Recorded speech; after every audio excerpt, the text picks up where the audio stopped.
Sir మీ భార్య నుంచి ఆ వెధవలు దొంగిలించిన వస్తువులు తీసుకోవయ్యా. సార్ వాళ్ళు దొరుకుతారు కదా సార్. డిపార్ట్మెంట్లో ఉన్న నాకే ఇలా జరిగింది. ఒకప్పుడు సామాన్యులు పడుతున్న బాధలు నాకు చిన్నగా అనిపించేది సార్. డిపార్ట్మెంట్లో ఉన్న నీకు తెలుసు కదా వెంకట్రావు, ఈ చైన్ స్నాచింగ్ కేసులు గంట కోటి జరుగుతున్నాయి. ఇది పట్టుకోవడానికే తల ప్రాణం తోక్కొచ్చింది. లతా లతా తుమ్మాలు తీసిరావే తొందరగానే.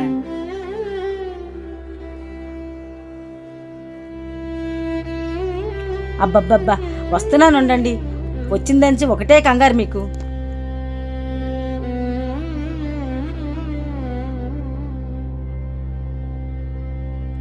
ఏమండి, మీరు ఈ మధ్య బాగా లేట్ అయిపోతున్నారు. మీకు అసలే ఆరోగ్యం బాగా ఉండదు. అసలే షుగరు. టైం ప్రకారంగా తినకపోతే ఏమవుతుంది? ఏం చేస్తాను లత, ఈ మధ్య పని ఒత్తిడి ఎక్కువైపోయింది. అనుకున్న పనులన్నీ అనుకున్న సమయానికి జరగవు కదా. సర్లేండి, మీరు ఎప్పుడు ఇలాగ అంటారు. మీరు వెళ్ళి కూర్చోండి, నేను భోజనం తెస్తాను.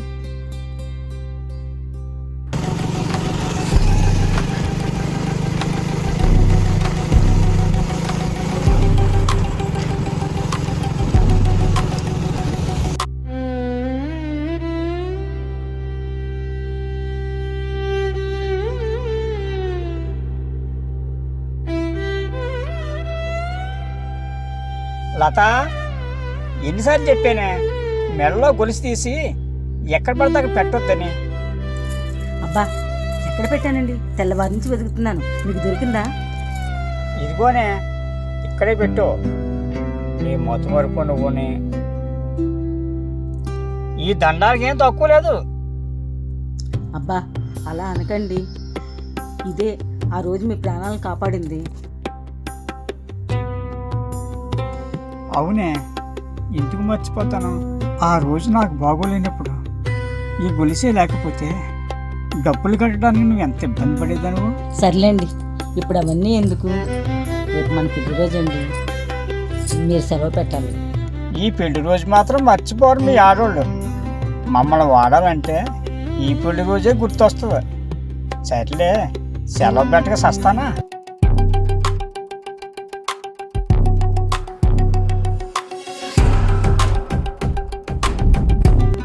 ఇది ఇంకా రెడీ అయింది లేదో.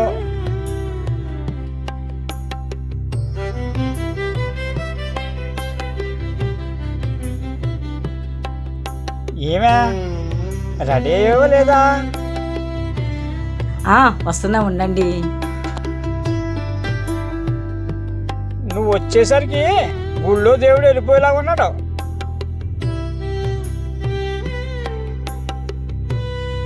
మీకు ఈ మధ్యన వెటకారం చాలా ఎక్కువైందండి. నీతో కాకపోతే ఎవరితో ఎటకారం ఆడతానా?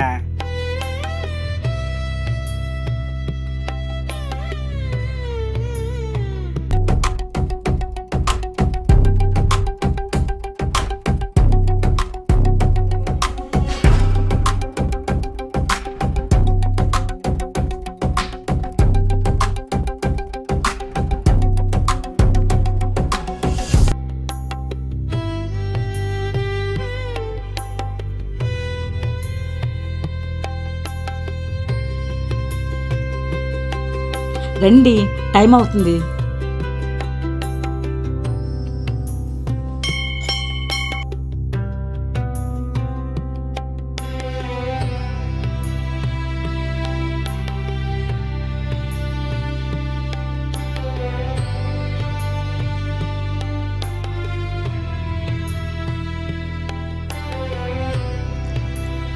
హలో సార్, ఆ కేసు ఫైలు ఆ టేబుల్ మీద పెట్టింది సార్. కోర్టు పంపించాలి. ఓకే సార్, అలాగే సార్. సార్ నేను వచ్చేస్తాను సార్. సార్ ఏమండి? లత, లత, లత, లత.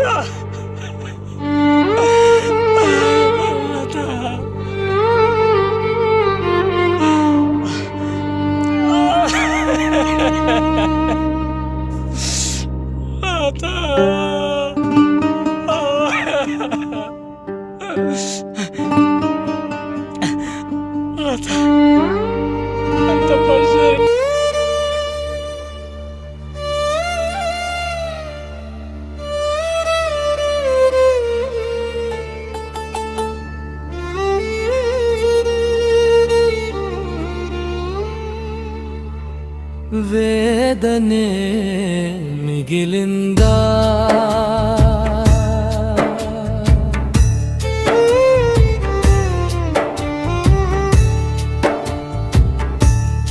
ఆ వేదనే మిగిలిందా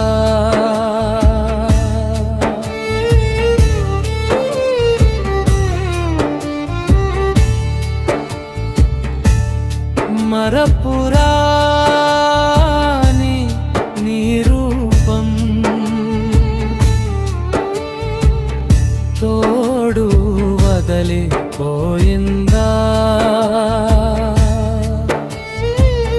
పెనవేసుకున్న బంధాలు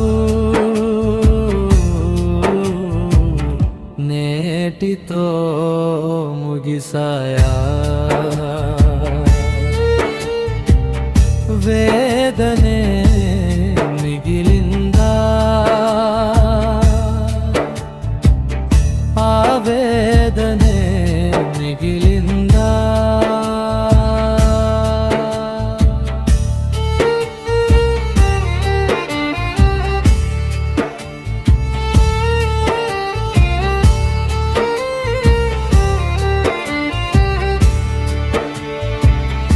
నా దాకా వస్తే కానీ నాకు తెలియదు సార్. అవునయ్యా, మనం ఎంత గస్తీ కాస్తున్నా కఠిన శిక్షలు వేస్తున్నా ఈ వెధవలకు బుద్ధి రావడం లేదు. చెయ్యాలి సార్, ఏదో ఒకటి చెయ్యాలి. లేదంటే నాలాంటి అభాగ్యులు ఎంతోమంది అన్యాయానికి గురవుతారు సార్, అన్యాయానికి గురవుతారు. ఇదిగో వీడు చూడు, వీడి పేరు మంగళసూత్రం మధు.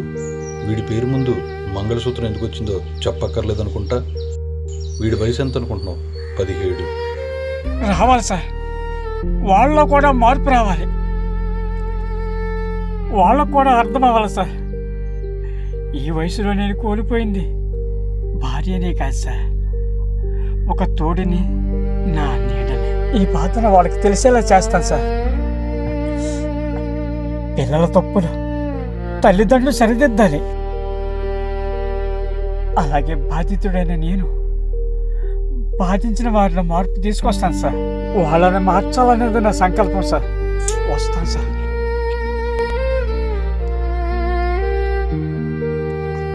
అలా కృతనిశ్చయంతో బయలుదేరిన నాకు వాళ్ళలో ఎలా మార్పు తీసుకురావాలో అర్థం కాలేదు. కానీ వాళ్ళలో మార్పు ఖచ్చితంగా తీసుకొస్తాననే నమ్మకం నాకుంది. అలా ఆలోచిస్తున్న నాకు నా మనసులో ఒక ఆలోచన మెదిలింది. అవును, నా బాధను వాళ్ళకి ఎందుకు తెలిసేలా చేయకూడదు? చేస్తాను, దాన్ని కార్యరూపం దాల్చుతాను.